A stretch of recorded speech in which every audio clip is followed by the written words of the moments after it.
hace 2 años aquí, pero había venido como algo más íntimo, más entre amigos. Hacía muchos años, 16 años que no venía al Uruguay, y bueno, la familia estaba muy deseosa de estar con él, y bueno, tuvimos solamente una cosa íntima. Así que ahora sí pudimos difundir un poquito más para que lo pudieran escuchar a él, y sobre el tema que hoy que él va a desarrollar, que es la mente y sus características. Sí, no te he visto. Viejos amigos. Viejos amigos. Nosotros con ella y algunos más de aquí lo conocemos a él antes de ser monje.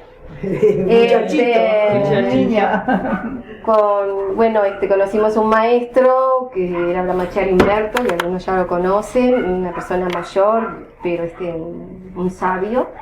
Y bueno, tuvimos la bendición y la buena fortuna de conocerlo, y él también. Y bueno, algunos seguimos transitando el camino hogareño, y él optó por el camino del monasticismo. Así que su devoción a ese maestro lo llevó a lo que él hoy es. Así que es muy gratificante ver cómo es como un hijo cuando uno ve todo su crecimiento. Él viene así, nuestro hermanito espiritual que fue creciendo, y bueno, y hoy es Swami Chidankarana, Robert Delgado para algunos, ¿no? Bueno, ella dijo que la primera vez vine por algo íntimo y todo lo demás, y esta vez algo más, pero eso, yo también vine con la idea de visitar amigos nada más, y resulta que ayer me enteré que hoy era una especie de charla formal.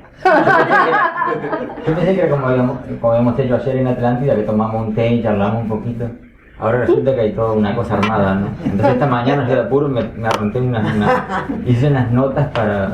Hay que aprovechar. Darle estructura a la charla. Está bien. Pero contarles un poco de que tú hace muchos años que estás en el habla inglesa. No es porque él no sepa, es porque él hace años que está con el habla inglesa. Dice que ahora le cuesta expresarse en español, porque él da charlas ahí en California. Hasta sueño en inglés ahora, ya el español pasó a ser segunda lengua, ¿no? Claro. Pero todavía me acuerdo bastante bien. Espero que no haya problema. Bueno, el tema que había me explicó ella, si no me acordaba. Pusimos al tanto. La mente y sus características. Así que de eso vamos a hablar, ¿no? Todos oyen, ¿verdad? Sí. Bueno, es un tema súper vasto, por supuesto, la mente y sus características. Y se puede analizar desde muchas perspectivas. Nosotros, como somos aspirantes espirituales, o al menos personas con cierta inclinación espiritual, lo vamos a analizar con esa perspectiva. Cómo la mente y sus características nos afectan en nuestra vida diaria, algunas ayudándonos, otras obstruyendo nuestro progreso espiritual. Y vamos a analizar algunas de ellas nada más, porque el tiempo es muy corto, no se puede analizar todas las características de la mente. Se puede, pero va a llevar mucho tiempo. Entonces vamos a ver algunas de las principales ahora nada más. Y la pregunta más obvia que cabría hacer, ya que el tema es la mente y sus características, sería ¿qué es la mente? La primera obvia pregunta que podríamos hacer. Y ese es algo en lo cual todavía nadie ha exitosamente dicho qué es la mente. Muchos han intentado, hay varias escuelas filosóficas que están tratando de explicar lo que es la mente. Por miles de años los seres humanos han tratado de explicar qué es la mente, pero ninguno ha exitosamente aún dado una definición que satisfaga a todos. Si vamos al diccionario, que me tomé el tiempo de mirar el diccionario, dice: es el elemento de la persona que le permite estar consciente del mundo y sus experiencias, pensar y sentir. Lo leo de nuevo porque esto es interesante. Dice: es el elemento de la persona que le permite estar consciente del mundo y sus experiencias, pensar y sentir. Y esto es interesante, ¿por qué? Porque no nos dicen absolutamente qué es la mente. Tratando de definir qué es la mente, nos está hablando de sus características. Está simplemente nombrando un grupo de características de la mente. pero no nos está diciendo qué es la mente. ¿Y por qué? Eso es muy simple. Porque es muy difícil realmente encontrar con precisión qué es la mente. Cuando observamos nuestra propia mente, notamos sus características, notamos el movimiento, los pensamientos, las emociones, pero es muy difícil realmente percibir la mente en sí, qué es. Entonces, hasta ahora nadie ha exitosamente expresado qué es la mente. Cortamente les voy a decir, antes de pasar a las características, que es lo que más nos va a interesar en realidad, que hay las tres principales escuelas que tratan de explicar lo que es la mente. Escuelas filosóficas que por miles de años han estado tratando de explicar esas. Hay muchísimas filosofías que explican eso, pero se pueden agrupar en tres grupos principales. Son aquellos que dicen que la mente es puramente material, solamente el cerebro y no hay ninguna otra cosa más.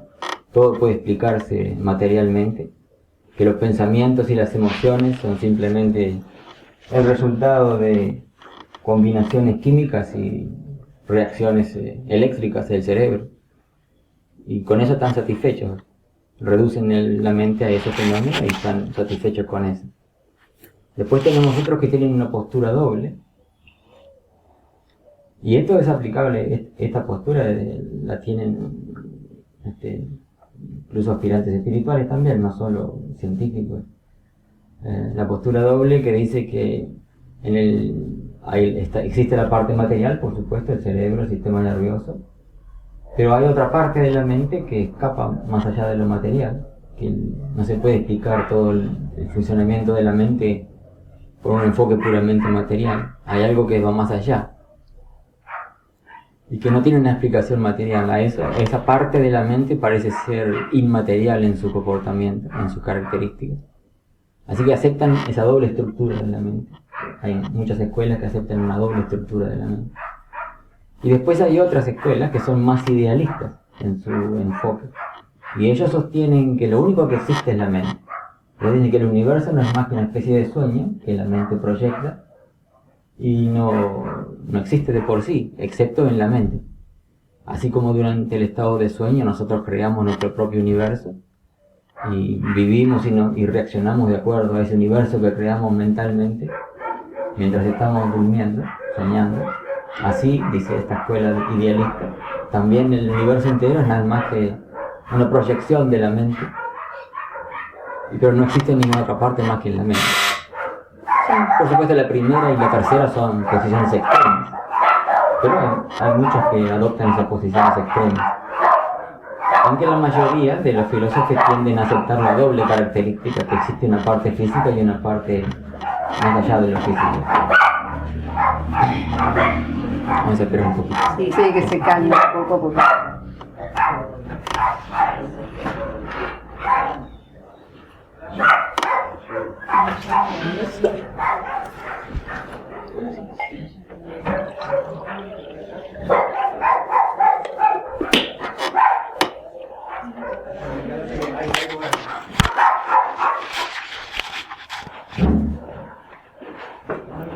Buenas tardes.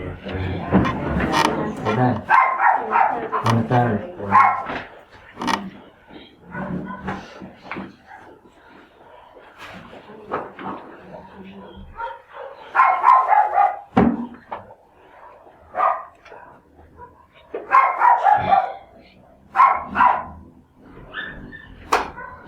Así que esas son las tres posturas. Estamos hablando de la mente y sus características.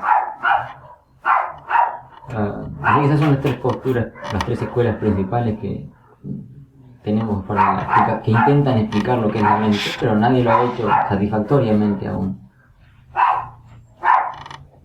Cuando tratamos de definir la mente siempre recurrimos a las características, que es lo que es obvio, porque las características de la mente es lo que nos está formando, lo que nos está afectando en nuestra vida diaria. Las características de la mente son lo que vemos, lo que percibimos, no la mente en sí. Entonces las características son más conocidas para nosotros, más fáciles de observar y más fáciles de utilizar también a nuestro favor para nuestro crecimiento espiritual. O sea, que aunque no somos capaces exactamente de explicar qué es la mente, sí podemos de todos modos, estudiando las características, aprender cómo funciona y utilizarlo a nuestro favor. Así que vamos ahora a pasar un poquito a eso, a las características de la mente. Hay otra escuela, posiblemente la mayoría de ustedes han oído de los Upanishads. Sí. En los Upanishads se da otra explicación de la mente, que es completamente distinta a estas tres escuelas que ocupan la mayoría de los seres humanos. Esta postura de los Upanishads es muy sostenida por los filósofos hindúes. La mayoría de los monjes, por ejemplo, también la mantienen esta postura. En el Chandogya Upanishad, un joven llamado Setaketu, él va a su padre, Undalaka se llamaba el padre, y él va a verlo y le dice que le explique qué es la mente. Era un muchacho jovencito. Y entonces el padre le dice, la mente es materia, le dice. Materia es sutil, pero es materia. Dice, y es el resultado del alimento, le dice el padre. Del alimento que ingerimos, una tercera parte se transforma en el cuerpo físico, otra tercera parte es eliminada como excremento, y una tercera parte se transforma en materia sutil que constituye la mente. Esa es la explicación que le da. Setaketu, por supuesto, como era un buen estudiante, le dice, no entiendo, explícame más. No quedó satisfecho con esa explicación. Entonces el padre le dice, ¿querés sentarte acá cerca? No quiero. El padre le dice, ayuná por 15 días, toma agua si querés, pero no comas nada, y vení a verme después de 15 días. Así que Setaketu ayuna por 15 días, y después vuelve al padre. Y el padre le dice, recita los Upanishads, recita los Vedas, le dice. Y Setaketu no podía recordar los Vedas. Y dice, bueno, no recordás los Vedas porque hace 15 días que no comes, y como la mente es material y es materia sutil, producida por los alimentos, no logras recordarlo. Le dice, ahora anda y come. Decirle a tu madre que te dé una buena comida y volvé. Setaketu va, come y regresa. Y le dice, ahora recita los Vedas. Setaketu recuerda los Vedas y los recita. Entonces el padre le dice, eso prueba que la mente es materia sutil. Y Setaketu queda contento con esa explicación. Esa explicación es aceptada por la mayoría de los filósofos hindúes. Yo personalmente no estoy de acuerdo con esta explicación, y les voy a decir en un momento por qué. Existe gran evidencia registrada, aunque no aprobada por todo el mundo, por supuesto, pero hay gran evidencia muy documentada de que el fenómeno de reencarnación es un hecho, ¿verdad? Hay muchas personas que han logrado recordar vidas pasadas y después estudiando, han logrado describir incluso cosas que les ha sucedido y han verificado que históricamente ese fenómeno realmente sucedió. O sea que ha habido pruebas en ciertos casos de que el fenómeno existe. Entonces, si la mente fuese realmente materia, por más sutil que fuera, no podría subsistir, pasar de un cuerpo al otro, porque en el periodo que abandona un cuerpo muere hasta que llega el otro, a veces pasan muchos años, no recibe alimento que lo mantenga, entonces moriría, desaparecería, según si esta teoría de Undalaka fuera real. Sin embargo, extrañamente, esta teoría es aceptada por muchísimos filósofos hindúes, pero no tiene sentido. Si la analizamos cuidadosamente, no tiene sentido, porque entonces los fantasmas podrían hablar, no podrían pensar o moverse, no tienen alimento, ¿verdad? O sea que es una teoría que aparentemente parece lógica, pero a mí personalmente no me satisface y no me parece real. Seguimos entonces con el hecho de que es muy difícil explicar qué es la mente. Nadie realmente lo ha hecho en forma satisfactoria. Así que lo que sí podemos observar son las características, y eso es lo que vamos a principalmente charlar hoy.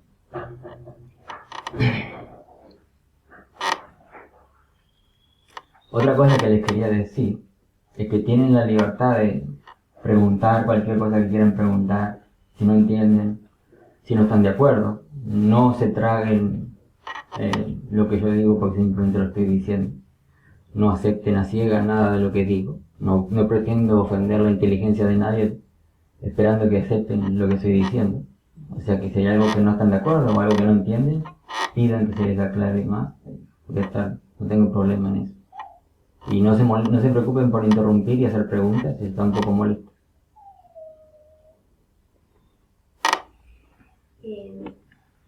No es porque te molesta, pero simplemente, ¿cómo explicaría usted, digamos, esto del Upanishad, el Chandogya Upanishad? Chandogya Upanishad. Si es una escritura tan sagrada que nos da una enseñanza, ¿qué enseñanza puede tener entonces ese Upanishad? Le voy a decir cuál es mi opinión, y cuando digo mi opinión, realmente es una opinión, no lo sé con certeza. Yo también soy uno de los que no puede explicar lo que es la mente. Pero mi opinión es que en realidad lo que el alimento hace es simplemente produce energía. Y esa energía, de alguna manera, establece la comunicación entre la mente, que es inmaterial, y el cerebro. La energía provee el combustible, por así decirlo, que hace posible la conexión. Así como yo lo interpreto, ¿verdad? Por eso, aún después que cuando Shetaketu ayunó, estaba privado de esa energía que establecía la conexión, entonces no lograba recordar los Upanishads, los Vedas. Cuando volvió a comer, nuevamente, es como ponerle petróleo a un auto, ¿verdad? Nafta al auto. Entonces eso querría decir que de repente en el Chandogya Upanishad no es que dice que la mente se forma de... pero dice sí porque dice sí, la tercera parte. Sí. A mí me parece que eso me suena como un error. Sí. Además, ¿saben? Tenemos que considerar esto. Existe la opinión tradicional de que los Upanishads son infalibles, los Vedas son infalibles. Pero tenemos que recordar que fueron escritos por seres humanos. Claro. Algunas de las cosas que dicen fueron el resultado de su experiencia directa. Otras fueron conjeturas, observaciones, ideas. Entonces, hay que utilizar la inteligencia común que se nos ha dado, ¿verdad? Para analizar las cosas, ¿no? ¿Y habrá alguna modificación también según el público a quien se le estaba explicando? O sea que esa explicación de una tercera parte era asequible para los que estaban escuchando y explicar algo más sutil no llegaba. Es probable, pero sin embargo en ninguna otra parte de los Upanishads se explica algo distinto. Parece ser que era la concepción aceptada en aquel entonces. Y sigue siendo aún hoy en la India la concepción aceptada por la mayoría de los filósofos y los yogis y todo. Extrañamente, por raro que parezca, sigue siendo aceptada aún hoy. Aunque hay obvios baches en el asunto.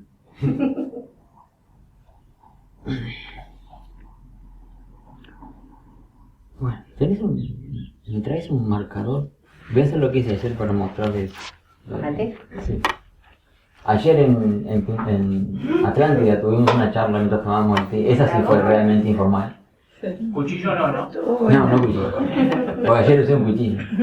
¿Marcador o...? Sí, un marcador y un papel. Así les quiero mostrar, es una característica muy importante de la mente. Oíme, pues el marcador y papel, al formarse el atma, el ser supremo, formar el atma, forma también la mente. Una palabra, el alma y la mente tienen el mismo origen. Tanto es así que al dejar el cuerpo, que ya no hay más materia, la mente acompaña. Hay una parte, voy a llegar a eso hacia el final, voy a llegar a esa parte. Si Ramakrishna decía, ¿no?, que la mente pura y el Atman son lo mismo. Pero hay una parte de la mente que no encaja. Sin ser lo mismo, tienen el mismo origen, ¿no? Sí, en realidad existe una sola cosa. Y hay una sola existencia, ¿verdad? Aún la materia, lo que llamamos materia, en realidad es la misma realidad última, no hay dos realidades. Sí. Pero vamos a llegar a eso más adelante, ¿no? Por ahora vamos a arrancar más despacito. No me apuro. Gracias. Bueno, dos de las... Dame la tapita, porque no se va a evaporar. Dos de las... ya que era una charla formal, la voy a hacer bien formal, ¿no? Con gráficos y todo. Falta la pizarra. Falta la pizarra. ¿Me oís ahí atrás? Sí, te escucho. Vale. Dos de las características más importantes de la mente son la habilidad o la característica que tiene de cubrir y de proyectar, de cubrir lo que es real y proyectar lo que no es irreal. La mente cubre la realidad última, o sea, cubre nuestra dimensión espiritual y proyecta el universo de multiplicidad. Eso lo voy a mostrar de una forma muy sencilla. Cómo funciona esa característica de la mente. Es muy fácil de entender. Por más que parezca extraño oír eso, ¿no? Si yo hago esto, ¿qué dicen que es? Cuadrado. Un cuadrado, ¿no? Nadie tiene duda al respecto. Todos concebimos que eso es un cuadrado. Sin embargo, si yo les digo que me den el cuadrado, o que agarren el cuadrado no existe. La realidad aquí es un papel y un poco de tinta. El cuadrado es una proyección de la mente. En realidad, el cuadrado jamás existió y jamás va a existir. La mente proyecta el cuadrado sobre el papel y la tinta. Ese es el poder. La mente cubrió la realidad, que es papel y tinta, y proyectó algo irreal. La idea de que es un cuadrado. Ideas preconcebidas, ideas de limitación, todo se aplican sobre la realidad última. Esa es la característica principal de la mente que nos hace percibir el universo de multiplicidad. Aunque existe en nosotros una dimensión espiritual que es indivisa, por un fenómeno inexplicable de la mente, nadie tampoco lo ha logrado explicar esto, lo vemos, lo observamos el fenómeno, experimentamos la multiplicidad. La mente, cuando se mueve, experimenta el fenómeno de multiplicidad. Y hasta que no logra quedarse quieta, no experimentamos lo que está más allá de la mente. Esta característica doble de proyectar de la mente da origen al fenómeno llamado ego. Consideremos, por ejemplo, el caso del océano. El océano es una unidad, pero cuando se modifica en la forma de una ola, tenemos la tendencia, inmediatamente la mente tiene la tendencia de asociar ese nombre y forma particular que llamamos ola como algo distinto al océano. Sigue siendo el océano todo el tiempo, pero nosotros lo asociamos, inmediatamente lo calificamos como algo distinto. Cuando nuestra dimensión espiritual, por algún factor que nadie conoce aún, la mente asocia nuestra conciencia infinita, la reduce, toma un punto particular de conciencia y se identifica con ese punto particular de conciencia y da origen al ego, da origen a la idea de limitación, como que ese punto de conciencia está separado del resto del universo. Y entonces nace el concepto del ego. Esa es una característica vital para la mente para producir el fenómeno de limitación, el fenómeno que obstruye la percepción de nuestra dimensión inmortal, nuestra dimensión espiritual. Ese fenómeno lo llamamos el ego. Y se produce por esa característica de la mente, que proyecta lo que es, obstruye, cubre lo que es real y proyecta algo irreal basado en considerar un aspecto particular del absoluto, en vez del absoluto de por sí.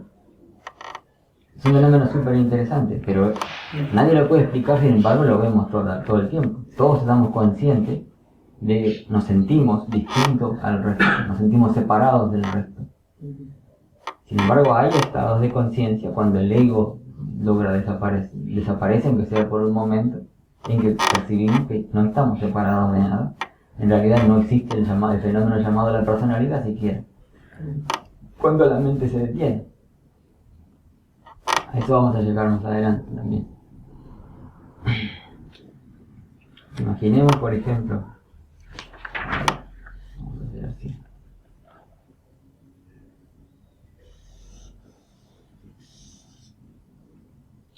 Para que les quede más claro, porque estas son cosas difíciles de entender.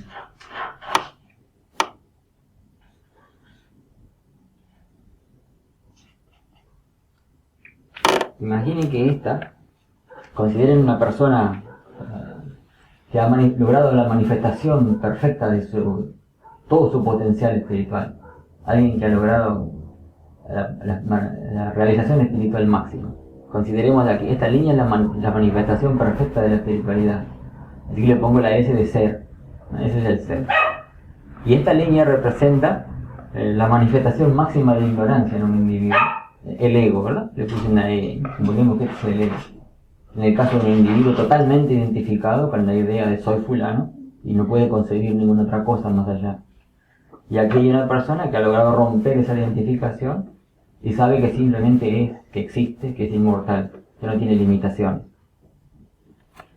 En el caso de esta persona, la conciencia de la individualidad es reducida a un punto. Mientras esté vivo va a tener apenas un puntito. Por momentos va a estar consciente de que tiene un cuerpo y una mente que utiliza.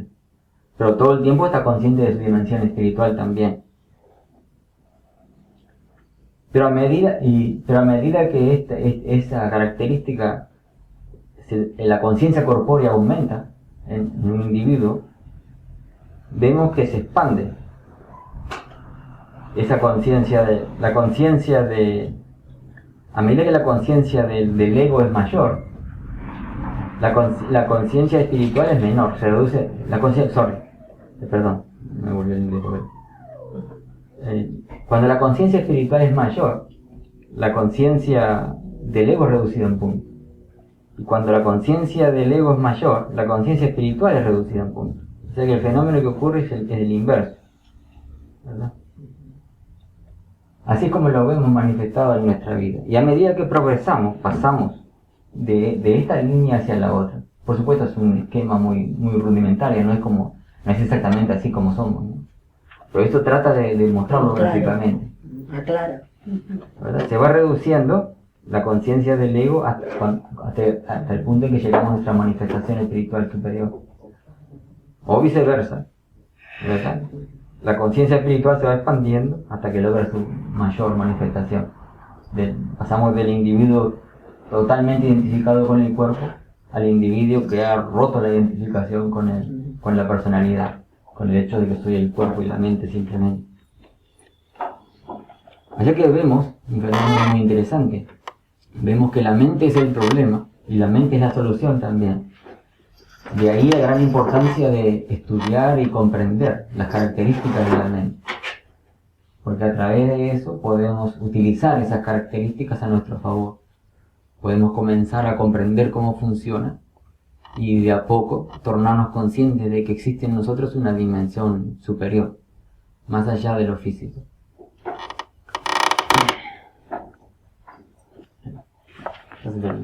Gracias.